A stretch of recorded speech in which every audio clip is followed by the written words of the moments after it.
जाय बिसाया नोंनि आंगो लोगो बेखौ नोङो बुजायनो हानाय नोंहा गोहो दं, 100% एखतियार दं। आरो लोगोसे नोंथांमोना आंनि भिडिअसखौ मोजां मोनबायब्ला बिनानाव हिसाबै, बिब' हिसाबै, गावनि आंगो लोगो हिसाबै मोनसेथ' लाइक खालामनानै होलांदो। लोगोसे आंनि चेनेलाव गोदानब्ला मस्ट वेलकाम। गावनि गोसो खुसियै, गावनि गोथार गोसोजों नोंथाङा मोजां मोनबायब्ला अन्नानै साबस्क्राइब खालामनानै गालांदो। आंखौ सापर्ट होगोन होननानै आङो आसा खालामबाय। खुलुमबाय। गिबियावनो आंनि गासै नायगिरि बिदा फंबाय आरो लोगोसे नायगिरि नोंथांमोननिसिम आंनि चेनेलाव गासैखौबो बरायहरबाय। फै जों दिनै मोनसे गोदान एबा मोजां नलेजखौ बाथ्राखौ मिथिना लानि। लोगोसे डियार एन्टारटेनमेन्ट वर्ल्डनिसिम जोङो फंनैसो बाथ्रा रायज्लायनि।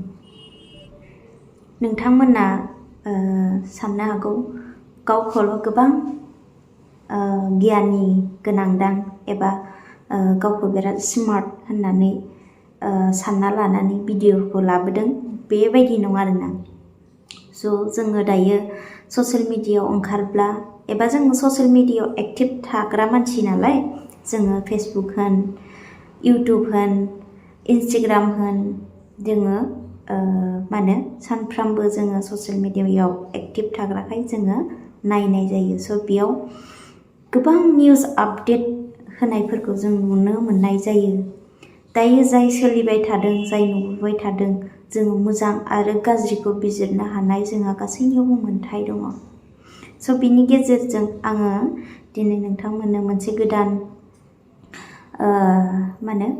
खौरांजों लोगोसे मिथिहोनायजों लोगोसे फंबाय एन्टारटेनमेन्ट वर्ल्डनिसिम फंनैसो बाथ्रा आरो बिनानाव भुमिकानिसिम फंनैसो बाथ्रा आं बुंनाय जागोन आरोना। आं रायनायजों नङा एबा सोरखौबा गाज्रि बुंनायजों बेबायदि नङा आरोना। आंबो एसेग्रामनाखि गोरों बे नङा। आं गोरों होननानैबो आं सानना लायाखै। दङ आंहाबो गोबां सोलोंबावनांगौ खामानि दं आरो गोबां नलेजखौ आंबो फल' खालामबावनांगौ आंहाबो सम दंबावो। आंबो रोंजोबनाय बे नङा। गासैबो रावबो पारफेक्ट नङा। गासैबो रोंनानै फैखाया जोनोमनिफ्राय। जि एसे रोंनाय बेखौ जोङो बिजिरनो जोंहाबो मोन्थाय दङ। गिबियावनो आङो फंबाय एन्टारटेनमेन्टनिसिम बे खोथाखौ बुङो आरोना। रागाया मोनसे जाहैबाय जोबस्रांनायनि लामायाव फैयो। नोंगौ जोंबो गोदो रागा जोङोमोन, मिथियैयाव, बुजियैयाव, नलेज गैयि समाव। नाथाय आङो बे नलेज गैयि समाव होननानै आं नोंथांखौ एबा नोंथांमोनखौ नलेज गैयै होननानै आं बुङाखै आरोना। आं गावखौसो बुंदों जे आंहा नलेज गैयि समाव आंबो रागा गोबां जोंबोबाय, गोबां रं खामानि मावबोबाय। नाथाय जोङो गियानखौ होसोयोब्ला जोंनि माइन्डआ, जोंनि केरेक्टारा गोबां चेन्ज जायो आरो चेन्ज खालामनानै लानो हायो। बिनि थाखाय आङो फंबाय एन्टारटेनमेन्टनिसिम आं बुंहरो, रागाया मानसिखौ फोजोबस्राङो। आरो बिनानाव भुमिकानिसिमबो आं बुंहरो जे रागाया गासैखौबो फोजोबस्राङो। मानो होनोबा बिनिखायनो नोङो जेब्ला रागा जोंनाय समाव नोङो सिरियै थानाया गाहाम। आरो जेब्ला रागा जोङो गावनि जोबथा डिसिसनखौ लानो नाङा। मानो होनोबा नों रागानि समाव नोङो नोंनि गावनि अख्रा गोसोखौ लानानै रागानि समाव जुदि नोङो जोबथा डिसिसन लायोब्ला बियो नोंखौ फोजोबस्रांगोन। नोङो उनावहायसो उनदाहा जानांगोन एबा गाबखांनांगोन। लोगोसे आङो गोरोन्थि मोनदों आरोना। मानो होनोबा नोंथांनि न'खराव मा गोरोन्थि जादों जोङो रावबो मिथिया। नोंगौ गोरोन्थि जायो, बयनिबो न'खराव एसे एनैया नांलाय खमलाय जायो। नाथाय बेखौ ससियेल मिडियायाव लाबोनाया जोबोद गोरोन्थि।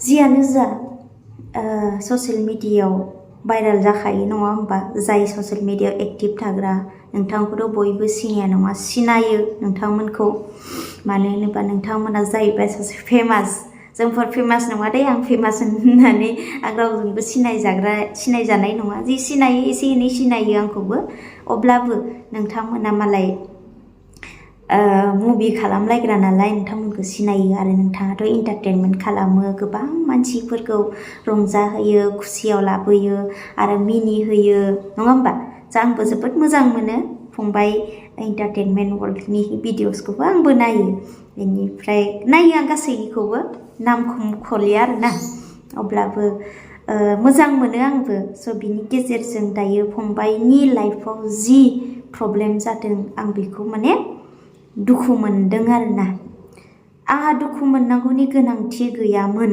नाथाय शास्त्रआव लिरनाय दङ बेखौ आं फरायनो मोननाय एबा मिथिबोनाय स' आं नोंथांमोननोबो आं दायो फोरमायनि रावबो गावनि मोजांखौल' दा हास्थायो नाथाय गुबुननि गाहामनि थाखायबो हास्थायदों 1 करिन्थियारनि लिरहरनाय 10 अध्याय 24 आव लिरनाय दङ आरोना स' बिनिखायनो गुबुननि थाखायबो जोङो मोजांखौ हास्थायनांगौ गावनि थाखायल' दा हास्थाय बे बाथ्राखौ लानानै आङो दिनै फंबायनिसिम बे भिडिअखौ लाबोनाय जाबाय मोजांखौ हास्थायो बयखौबो जों बर' हारि खौसे जानांगौ मोजांखौ नुयोब्ला जोङो बाख्नायनांगौ आरो सापर्ट होनांगौ गाज्रिखौ नुयोब्ला जोङो बुजायनांगौ गावजों गाव एबा बिजिरलायनांगौ आरोना लोगोसे नोंथाङा जुलि जाबाय नोंथाङा बिसि दङ गावनि अनजालि बिसि दं मोजांब्लाबो गाज्रिब्लाबो नोंसोरो अनलायनानै जुलि जाबाय इसोरा नोंसोरनो बे जुलिखौ खानानै होबाय दान्दिसेनि रागा जोंनानै गावनि अख्रा गोसो लानानै आं डाइभर्स खालामनोसै एबा आं गारनोसै आंनो नांलिया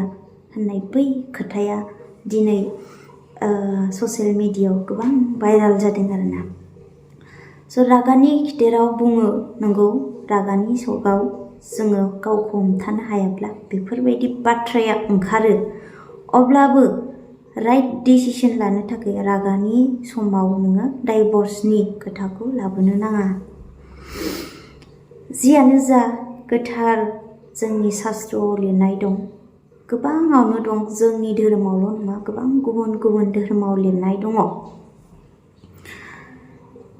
बोसोन बिजाबनि 5 बालाब 15 सिरियाव लिरनाय दं नोङो गावनि बिहिनि थाखाय फोथायजाग्रा जा आरो बिजोंल' अनज्लाय नोंनि बिसिजों नोङो फोथायजाग्रा जा मानो होनोब्ला दायो नोंनि बिसिया नोंनि बैफोरबायदि पिक्सारखौ गुबुन सिख्लाजों एबा जियानो जा गुबुन सिख्लाजों माने फटक लानाय एबा बेफोरनि थाखायनो जानांगौ नोंनि न'खराव गुलाय गुजाय जाबोदों आरोना दायो जागासिनो बेखौ नुदों बिनि थाखाय जानांगौ नोंनि हिन्जावा मोजां मोना नोंनि बिहिया नाथाय नों मा गोरोन्थि मावदों बेखौ नोंसो मिथिगौ जों मिथिया नाथाय ससियेल मिडियायाव नुनाय हिसाबै नोंनि हिन्जावा जि पस्ट लिरदों बेयो जोबोद दुखुनांथाव आरोना मानो होनबा नोंनि हिन्जावा जानांगौ बेफोरबायदिखौ मोजां मोना नोंबो हिन्जावनि गोसोखौ मोजां मोनहोनाय अनजानाय नोङो फोथायजानाय जानांगोन हिन्जावजों नङा होमबा स' हिन्जावाबो जानांगोन हौवाजों फोथायजानाय खामानि मावनांगोन आरो मिलायनानै थानो रोंनांगोन आरोना बेफोरबायदि जानांगौ फट' लानायनि गेजेरावबो गोबां जिलस जायो एबा मेगन सायो हिन्जावा हौवाखौ मेगन सायो हौवाया हिन्जावखौ मेगन सायो आंबाबो मेगन सागोन जे आंनि हौवाया गुबुनजों बेबायदि फटक लायोब्ला आरोना आङो फटकफोरखौ आं स्क्रिनाव जेबो होला रावनिबो गोसोखौ आं दुखु होनो सानाखै जुदि आंनि बुंनायाव दुखु मोनोब्ला निमाहा बियो स' आंबो दुखु मोनगोन एबा नोंबो गुबुन हौवाजों नोंनि बिसिखौ फट' लानाय बेफोरबायदि गोबालायनाय फट' लायोब्ला नोंथाङाबो दुखु मोनगोन जानांगौ। जायनि गेजेराव अननाया देरसिन। अननाया सैसोयो, अननाया गुरै, अननाया रैसुमै, अननाया मेगन साया, अननाया दुगा जाया एबा अननाया माब्लाबाबो नागारलाया आरो बिनि फोथायनाय, बिनि भरसाया मालाब्लाबो जोबनानै थाङा। गोथार शास्त्रआव लिरनाय दङ। जोङो मोजां मोजां गोबां बिजाबफोराव फरायनो मोनबोयो अननायनि सोमोन्दै। अननायानो देरसिन आरो अननायानो इसोर। स' बेनिखायनो जोङो हाजारखि रागा जोङा मानो, रागा जोंनाय समाव जोङो बांसिन सिरि थानाया मोजां। आरो दानि जुगाव गोबां मबाइल बाहायो। गोबाङानो मबाइल नङाबानो थानो हाया। स' जेब्ला रागा जोङो, रागा जोंनाय समावहाय आंबो गोबां बै समाव गावनि मबाइलखौ रागा जोंनाय समाव सिफाय बोखांबाय। नाथाय उनावसो उनदाहा जानाङो। गोबां दामि दामि मबाइल सिफायबोबाय। गोबां थाखा फैसाफोरखौ गारबोबाय रागानि सकआव आरोना। नाथाय जेब्ला रागा जोङो अब्लाहा उनदाहा जानो गोनां जायो, फस्थायनांगौ गोनां जायो। स' बिनि थाखाय जेब्ला रागा जोङो नोङो मबाइलखौ डाइरेक्ट सुइच अफ खालामनानै दसे दोन। बेनि उनाव नोङो जेब्ला रागा जोंगायो अब्ला अन खालामना नाय। आंनि आइडिया आरोना। जेब्ला नोङो रागा जोङो होमबानिया बेफोरबायदि राइट डिसिसनखौ, डाइरेक्ट डिसिसनखौ, फोजोबनाय डिसिसनखौ लानो नाङा आरोना। रागा जोबखांनायनि उनाव डिसिसनखौ ला। बयखौबो बुंबाय आङो बे बाथ्राखौबा हले नोंथांमोनाबो मिथिखागौ माखासे गोबाङानो। नाथाय माने गोरोन्थि साननो नाङा आरोना। गोथार शास्त्रआव लिरनाय दं 1 करिन्थियानि 11 अध्याय 8 पदआव। मानोना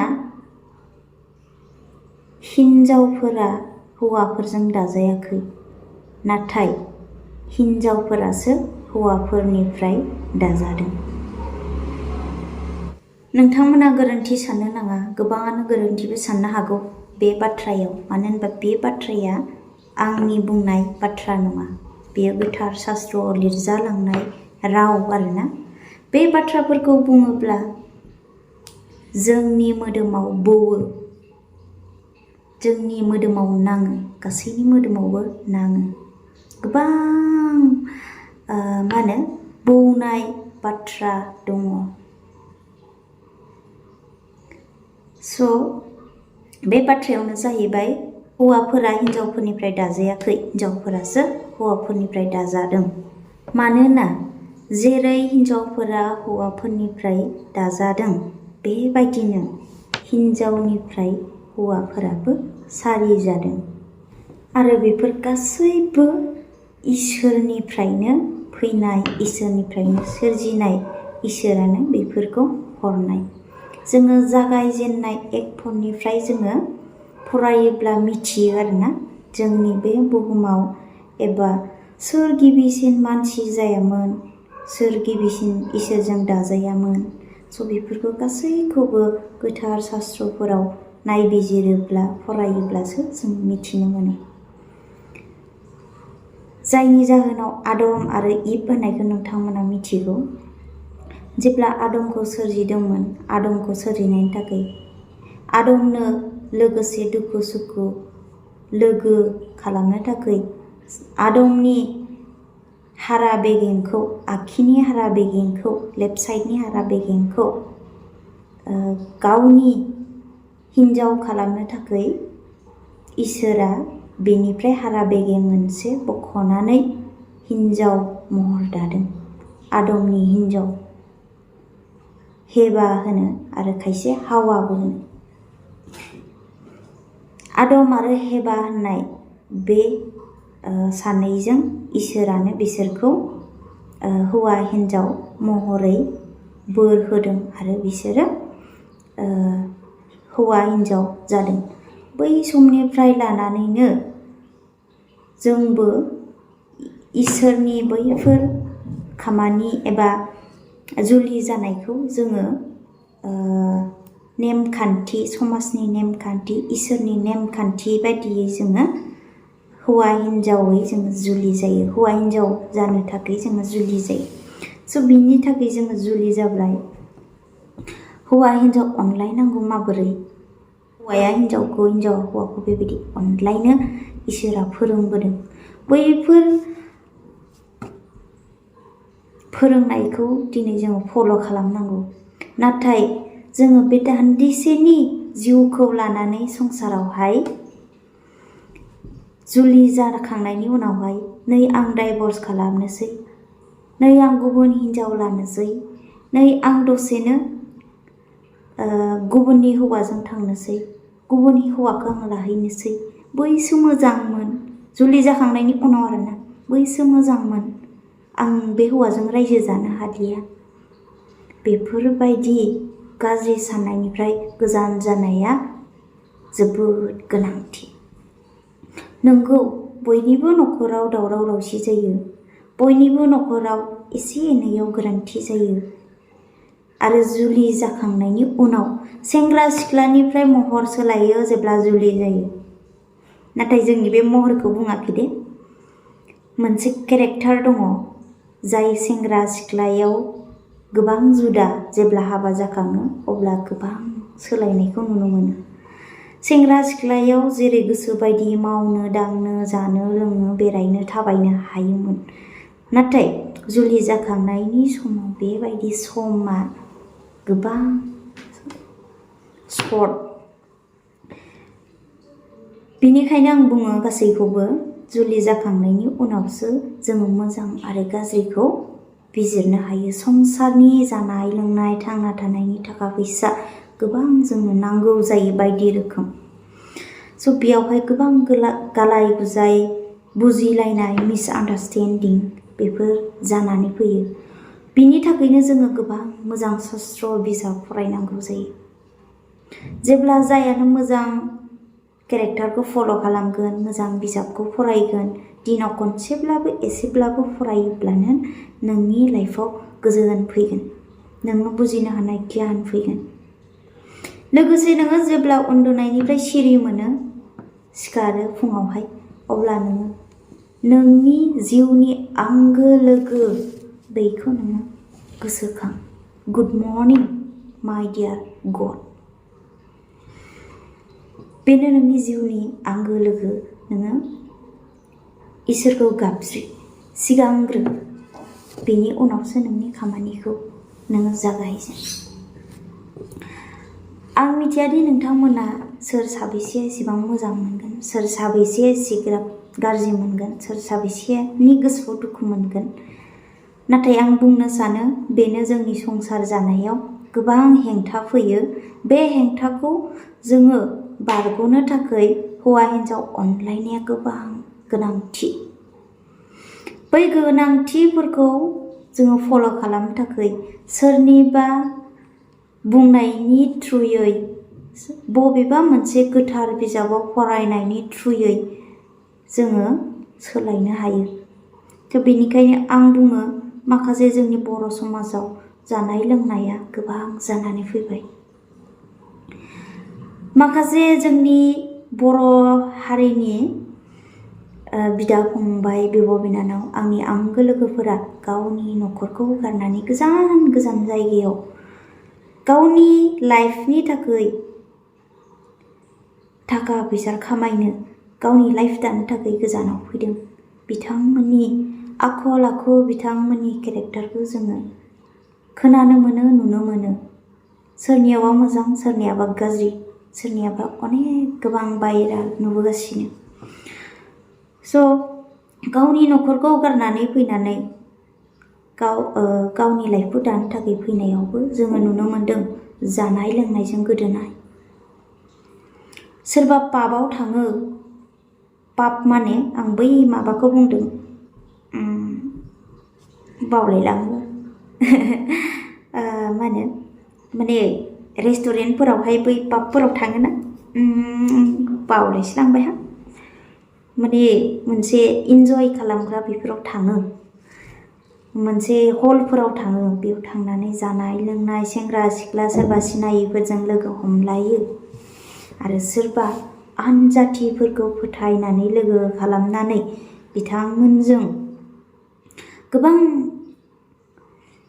गाज्रि बेबहाराव थाङो आं बेफोरखौ बुंनो थांलिया आं बुंनो फैदोंमोन नालाय जोंनि संसार जानाय जोंनि माखासे मिथिस'हायैयाव जोङो गावनि लाइफखौ गावनि न'खरखौ सिफायना लायो आं बेयावसो आं फैदों बुंनो थाखाय फंनैसो नोंथांमोना गाज्रि मोननो नाङा आंनि जायैखौबो नोंथांमोना बुंनो हागोन आं एक्सेप्ट खालामो जोंनि जुलि जाखानाय बिदा फंबाय आंगोनि लोगोफोर नोंथांमोना न'खर दाबाय लोंनाय जानायखौ खम खालाम गोथार शास्त्र लिरनाय दङ बोसोन बिजाबनि 20 अध्याय 1 पदआव जौआ नंखाय गोहो होयो आरो बांद्राय जौ लोंग्राया मानसिखौ मूर्ख जाहोयो आरो लोंग्लुंनाया मूर्खफोरनिसो खामानि बेफोरबायदि गोथार रावफोरा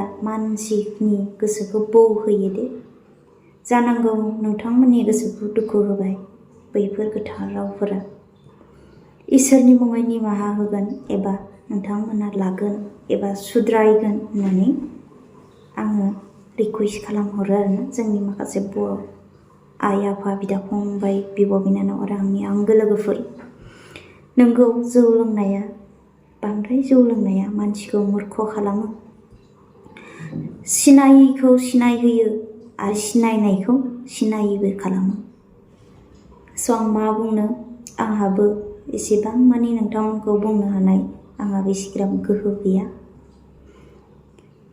लोगोसे आं जायखौ नुदों आं बेखौनो बुंदों आरोना बिनानाव भुमिका नोंथाङाबो रागा दङ आंनियावबो रागा दं सोरनियावबा गुबुनावबो रागा दं नाथाय बेफोर रागाखौ लानानै ससियेल मिडियायाव रायनांगौ बुंनांगौनि गोबां टेक्सार थायो जियानो जा आं गेजेरावनो बुंदों गाज्रि मोननो नाङा बिनानाव नोंबो मानो होनोबा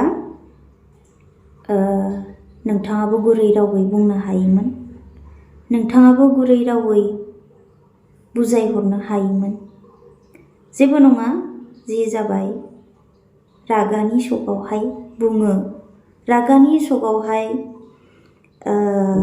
मानो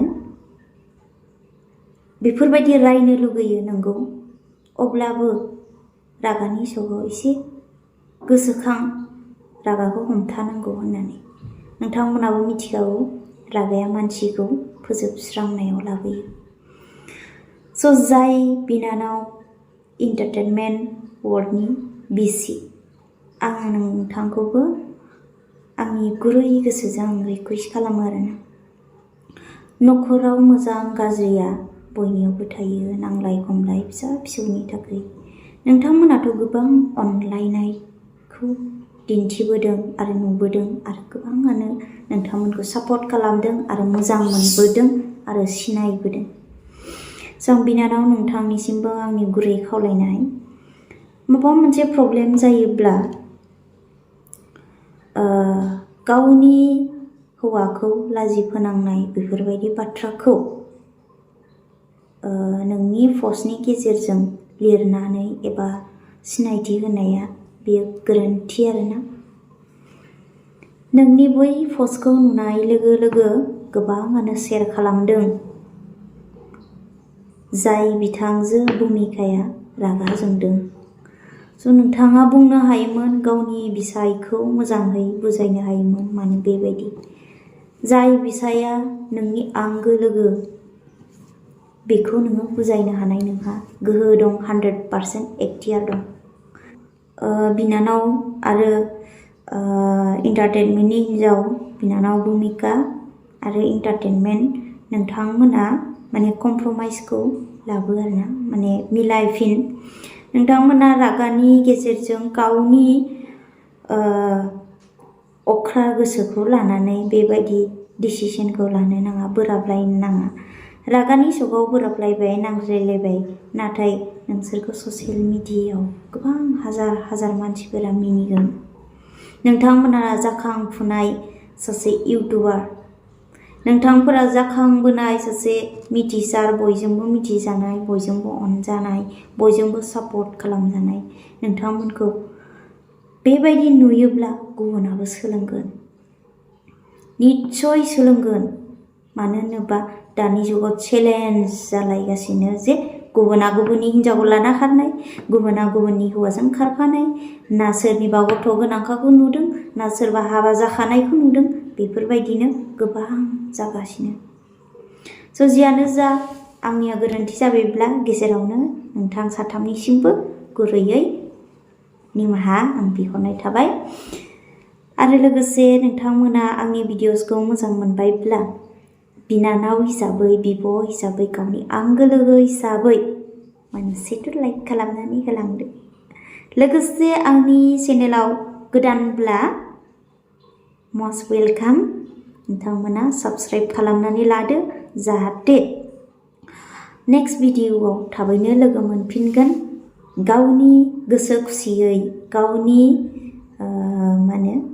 गोथार गोसोजों नोंथाङा मोजां मोनबायब्ला अन्नानै साबस्क्राइब खालामनानै गालांदो, आंखौ सापर्ट होगोन होननानै आङो आसा खालामबाय।